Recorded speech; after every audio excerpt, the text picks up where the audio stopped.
What's up men, Boy Malupit TV. Meron namang lalaki dito na hindi daw masarap ang pares ni Diwata. Yun ang sabi niya. Followers yata niya ito nagsasabi. Mga kalupit, kayo nang humusga. Ito yung video. Anong reaction niyo ito? Moment of truth. Yun ang sabi daw niya. Tingnan natin mga kalupit. What's up men?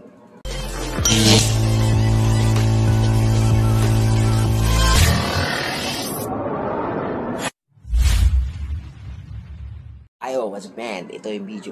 Lods, huwag mo ako murahin, Lods. Nagsabi naman ako sa'yo na hindi nga masarap yung pagkain niya kay Diwata. Masasayang lang effort mo. Hindi ka kasi nakikinig sa content ko eh. Ano ba ang nangyari? Ikwento mo na lang ano ba nangyari. Yung baka? Ano ba yung pares niya? Ano lang?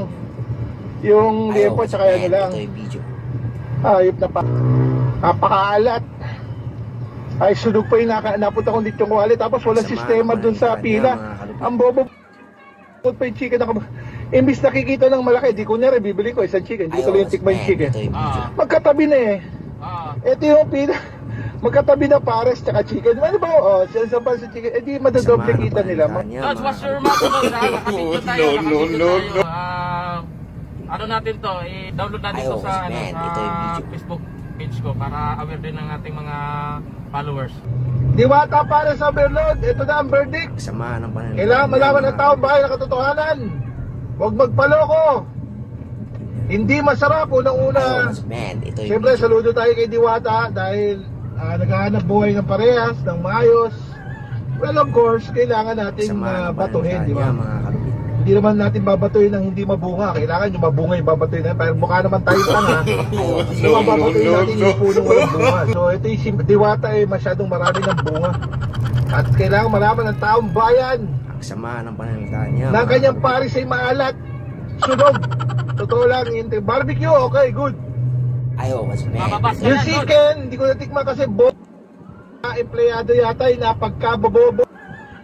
Katabi na yung bayaran ng pares at saka ng chicken, ayaw pa nilang pa-order eh. Paiikutin po ulit ako ng pila. Kung di ba naman ayo, what's man? Ito yung video. Kung ang lahat ay single na pupunta ron, kung lahat isang pares ang ano, di lumalaki yung sales.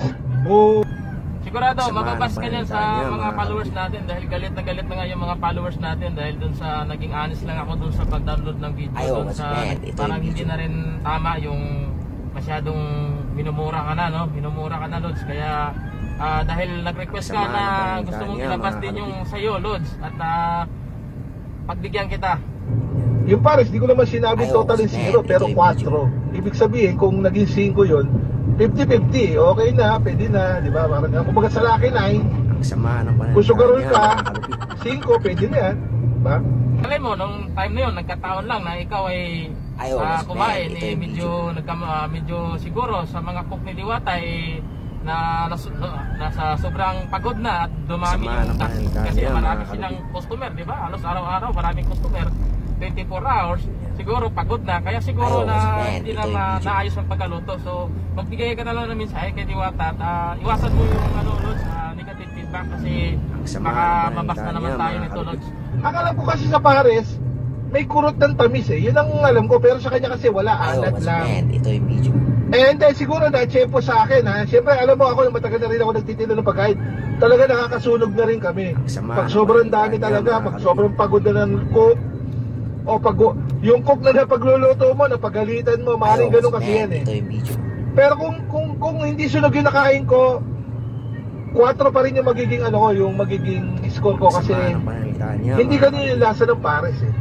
Then nagbigay ako ratings kay Diwata is 5 stars. Ayo, man, ito yung video kay Diwata kahit paano. Pero magmensahe ka, Lods. Nasisisi yung yung mga nagluluto sa siya pare, pag sobrang pagod na yan talagang magiging bara-bara na luto.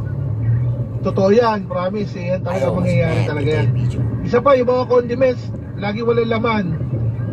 Kutsara, lagi wala. Naghanap pa ako ng kutsara, muntik pa ako mamulot ng kutsara. Pepsi, binalik ko. Honest, ininom ko ng konti talaga, totoo. Kaya lang nung ko mainit pa, binalik ko, sabi ko hindi ko pa natitikman yan. Kumuha ko ng malamig, yun pa rin kasalanan ko dyan. Tapos pa, yun lang. Kay Diwata kasi Ito yung video. na-establish na yung ano niya, yung Diwata Pares niya. Yun ang good news doon. Ang sama ng Importante balita doon. niya, mga kalupit. Siyempre siya, wala namang pakialam yan sa sasabihin natin kasi araw-araw maraming tao sa kanya. Lods, Ayaw, last word. Ito yung video. Magsabi ka kay Diwata, bukod dyan sa mga sinabi mo nga, eh, alam ko naman, agree ako sa'yo na hindi kasalanan ni Diwata yan. At yun nga, sa sobrang dami ng customer ni Diwata, baka crowd din na lang yung pangyayari dahil hindi na maayos yung pagkaluto. Kaya nung kumain ka ron, na-experience mo yung kung ano yung rin yung na-experience mo. Actually, hindi naman tayong dalawa lang na nakapansin yan na nakapag-react ng ganun. So marami naman iba rin na nag-viral nga yung babae na yun nga, sunog daw yung pagkain na may sunog. At viral na siya ngayon. Kaya siguro hindi lang tayong dalawa dyan at meron pang iba na hindi lang siguro nakapag-salita o nakapag-feedback sa agent kay Diwata. Pero kay Diwata wala kasi pag nakita mo si Diwata parang parang na-bless siya talaga parang hindi mo siya po pwedeng i-criticize. Ang pwede mo i-criticize yung pagkain niya, pero kay Diwata hindi mo maki-criticize kasi ito mo, galing sa wala, meron. Pero hindi ko alam kung down to earth pa rin siya hanggang ngayon kasi syempre madalas nagagalit. Kanina masungit na nga kaya hindi natin masisi kasi nga gawa ng pagod na maghapon yan, maghapon magdamag yan. So yun lang. Okay Lods, maraming salamat. Ito'y makakarating sa ating mga viewers. Sana maintindihan lang nila kung bakit natin na-download yung ganung content. So yun lang Lods, ingat. Maraming salamat. Ingat ka kung saan ka man ngayon at sana patuloy mo pa rin subaybayan yung kay Diwata Pares dahil tayo'y Pilipino at suportahan natin yung kay Diwata. Ang gusto lang natin nang mangyari ma-improve yung mga pagkain niya at patuloy pa rin yung mga customer niya. Maraming salamat Lods, mabuhay ka.